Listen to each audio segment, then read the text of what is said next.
My name is Chris Lee Moore, and I've been known by multiple names, particularly in the Dallas-Fort Worth area as the Rowdy Ranger. And for more than 20 years, this place has been like my summer home. Whether you know it as the ballpark in Arlington, Ameriquest Field, Rangers Ballpark, or Globe Life Park, this baseball cathedral opened in 1994 with the promise that it would stand for generations. A place that embraced the history of both Texas and baseball that the city of Arlington and the Texas Rangers would be proud of for many, many years to come. But now, the current Rangers ownership thinks that after less than 30 years, this park has become outdated and must be completely replaced with a whole new monstrosity at the cost of more than $1 billion, at least half of which would be at the expense of taxpayers. All because a select few are now claiming they shouldn't have to deal with nature's elements and they feel entitled to watching baseball in a completely enclosed environment. The Rangers and the local government of Arlington are using scare tactics and propaganda to try and convince the people of Arlington that this is absolutely necessary. But when you look at the evidence objectively, it just doesn't make sense. What evidence is there to suggest that playing in an indoor stadium is a benefit to any baseball club? In this time period when the Rangers have been one of baseball's most consistent winners and draws, their rivals down south, the Houston Astros, who have played in exactly the type of retractable roof ballpark that the Rangers detractors now clamor for, have been the exact opposite. Not only have they made only one wildcard appearance in those same years,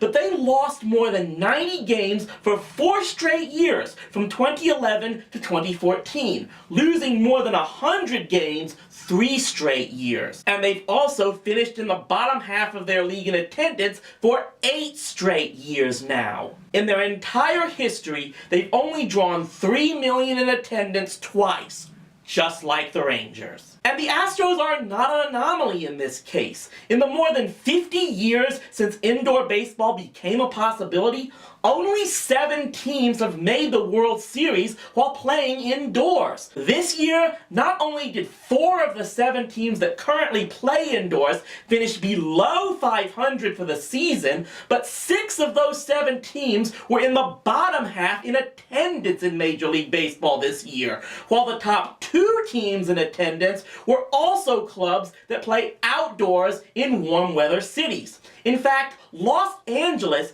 managed to have 2 teams draw more than 3 million in attendance this season, despite not only their hot conditions, but a poor season on the field from the Angels. Grandstanding, fear-mongering, inaccuracies, and outright propaganda.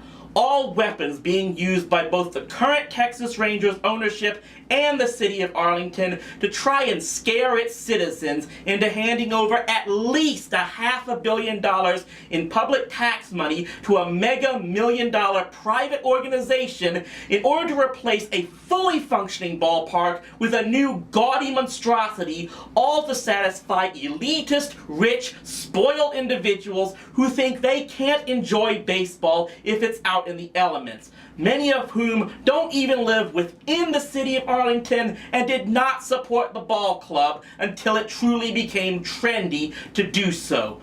All it amounts to is a waste of money, a waste of resources, a waste of a great facility that was meant to stand for generations, and an overall bad deal for both baseball fans and the city of Arlington. But it doesn't have to happen. On Election Day this November, cast your ballot to send a message. Vote no on the plan to use tax money to replace the Rangers' current ballpark. Help save our stadium and tell those people in office there's a better use of Arlington's tax money.